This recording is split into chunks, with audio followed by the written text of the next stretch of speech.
২০০২ সাল সোনি টিভির পর্দায় শুরু হয়েছিল এমন একটি সিরিজ যার গল্প আজও পুরনো দর্শকদের মনে দাগ কেটে আছে। আচানক ৩৭ সাল বাদ। গল্পের কেন্দ্র ছিল ছোট্ট শহর গাহটা, যেখানে প্রতি ৩৭ বছর পর ঘটে যেতে থাকে অস্বাভাবিক সব ঘটনা, রহস্য, অতি প্রাকৃত শক্তি আর মানুষের অদ্ভুত আচরণ। সব মিলিয়ে সিরিজটি তখনকার টেলিভিশনে তৈরি করেছিল এক আলাদা পরিবেশ।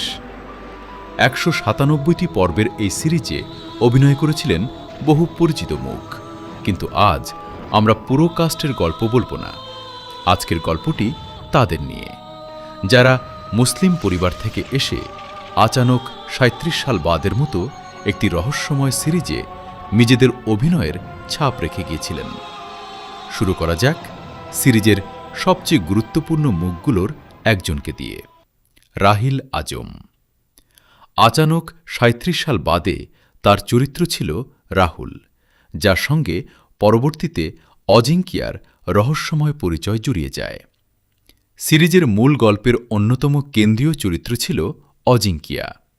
রাহিল আজমের জন্ম ২৫ সেপ্টেম্বর ১৯৮১ সালে বেঙ্গালুরুতে। অভিনয়ে আসার আগে তিনি সফটওয়্যার ইঞ্জিনিয়ারিং নিয়ে পড়াশোনা করেছিলেন। এরপর মডেলিংয়ের মাধ্যমে বিনোদন জগতে প্রবেশ করেন। ২০০২ সালে আচানক ৩৭ সাল বাদে কাজ করার পর তার ক্যারিয়ার আরও বড় জায়গায় পৌঁছে যায়। পরের বছরই তিনি পান তার জীবনের অন্যতম জনপ্রিয় চরিত্র হাতিম। এরপর ইয়ে মেরি লাইফ হ্যায়, সারথি, রেশমদাঙ্ক, সিআইডি, মহাকুম্ভ থেকে শুরু করে আরও অনেক সিরিজে অভিনয় করেন তিনি। অর্থাৎ ২০০২ সালের সেই রহস্যময় রাহুল চরিত্রটি ছিল তার ক্যারিয়ারের শুরুর দিকের একটি গুরুত্বপূর্ণ অধ্যায়। আজও পুরনো দর্শকদের কাছে রাহিল আজমের নাম উঠলে অনেকের প্রথমেই মনে পড়ে আচানক ৩৭ সাল বাদের রাহুল। এরপর আসি এমন একজন অভিনেতার কাছে যার গল্পের শেষটা ছিল অত্যন্ত বেদনাদায়ক। তিনি ফারাজ খান। আচানক ৩৭ সাল বাদে ফারাজ খান অভিনয় করেছিলেন অজয় এবং প্রফেসর জয়দেব চরিত্রে। সিরিজের ভালো ও অশুভ শক্তির সংঘাতের গল্পে অজয় ছিলেন অত্যন্ত গুরুত্বপূর্ণ একজন চরিত্র। ফারাজ খানের জন্ম ২৭ মে ১৯৭০ সালে মুম্বাইয়ে। তিনি ছিলেন অভিনেতা ইউসুফ খানের ছেলে। ১৯৯৬ সালে ফারেব সিনেমার মাধ্যমে চলচ্চিত্রে অভিষেক হয় তার।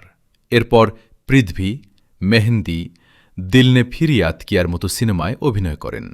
পরবর্তীতে টেলিভিশনেও কাজ করেন এবং আচানক ৩৭ সাল বাদ তার উল্লেখযোগ্য কাজগুলোর একটি হয়ে ওঠে। কিন্তু ২০২০ সালে তার জীবনে নেমে আসে শেষ অধ্যায়। ৪ নভেম্বর ২০২০ সালে বেঙ্গালুরুতে মাত্র ৫০ বছর বয়সে মারা যান ফারাজ খান। আজ তিনি আর আমাদের মাঝে নেই। কিন্তু অজয় চরিত্রে তার অভিনয় পুরনো দর্শকদের কাছে এখনও স্মৃতির অংশ হয়ে আছে। তৃতীয় নামটি সিরাজ মুস্তফা খান। আচানক ৩৭ সাল বাদে তিনি অভিনয় করেছিলেন দীপেন চরিত্রে। তবে সিরাজ মুস্তফা খানের সবচেয়ে বড় পরিচয় তৈরি হয়েছিল শুধু এই সিরিজ দিয়ে নয়। ভারতীয় টেলিভিশনের ইতিহাসে তিনি এমন একজন মুসলিম অভিনেতা যিনি একাধিক পৌরাণিক চরিত্রে অভিনয় করে দর্শকদের বিস্মিত করেছিলেন। জয় হনুমানে তিনি রামের চরিত্রে অভিনয় করেন। এছাড়া ওম নমঃ শিবায়, বিষ্ণু পুরাণ, জয় মহাভারত সহ বিভিন্ন পৌরাণিক ধারাবাহিকে তাকে গুরুত্বপূর্ণ চরিত্রে দেখা গেছে। একজন মুসলিম অভিনেতা হয়েও হিন্দু পৌরাণিক চরিত্রে অভিনয় করার কারণে তিনি আলাদা করে আলোচনায় এসেছিলেন। আর এটাই তার ক্যারিয়ারের অন্যতম বিশেষ দিক। অভিনয়ের ক্ষেত্রে তিনি চরিত্রকে ধর্ম দিয়ে নয়, অভিনয় দিয়েই গ্রহণ করেছিলেন।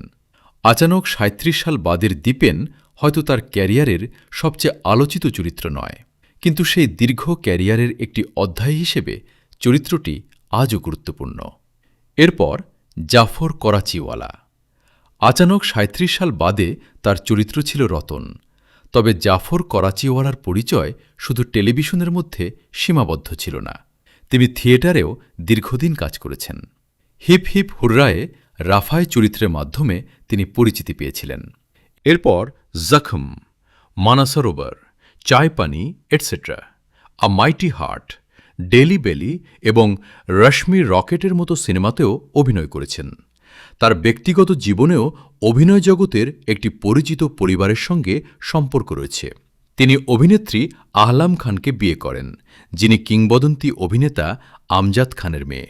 ফলে জাফর করাচিওয়ালার গল্প শুধু আচানক ৩৭ সাল বাদের রতন চরিত্রেই শেষ হয়ে যায় না।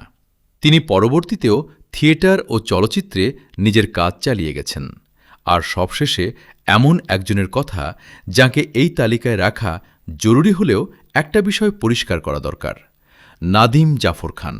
তিনি অভিনেতা নন, তিনি ছিলেন আচানক ৩৭ সাল বাদের লেখকদের একজন।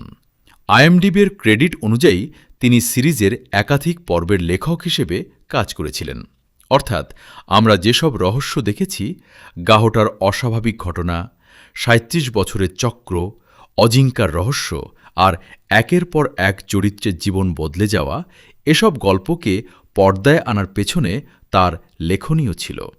দর্শক হয়তো তাকে ক্যামেরার সামনে দেখেননি, কিন্তু পর্দায় যে গল্প আমাদের আটকে রেখেছিল তার পেছনে ছিলেন তিনিও। আচানক ৩৭ সাল বাদ আজ থেকে প্রায় ২ যুগ আগের একটি সিরিজ। সময় বদলে গেছে, টেলিভিশনের প্রযুক্তি বদলে গেছে। সেই সময়ের অনেক অভিনেতা এখনও অভিনয় করছেন, কেউ আবার বহু বছর ধরে পর্দার বাইরে। আর ফারাজ খানের মতো কেউ কেউ আমাদের ছেড়ে চলে গেছেন, কিন্তু তাদের অভিনয় রয়ে গেছে পুরনো দর্শকদের স্মৃতিতে। একই সিরিজে কাজ করা এই শিল্পীদের প্রত্যেকের পথ ছিল আলাদা। কেউ হয়ে উঠেছেন জনপ্রিয় টেলিভিশন তারকা, কেউ পৌরাণিক চরিত্রে অভিনয় করে ইতিহাস তৈরি করেছেন, কেউ থিয়েটারে নিজের জায়গা তৈরি করেছেন, আর কেউ অল্প বয়সেই হারিয়ে গেছেন চিরতরে। তবুও তাদের সবাইকে এক জায়গায় এনে দেয় একটি নাম, আচানক ৩৭ সাল বাদ, বা হঠাৎ ৩৭ বছর পর। ৩৭ বছর পর গাহটায় কি ঘটেছিল সেটা ছিল সিরিজের গল্প, কিন্তু সেই গল্পের চরিত্রগুলোকে জীবন্ত করে তোলা মানুষগুলোর জীবন, সেটাই আজ আমাদের আসল গল্প।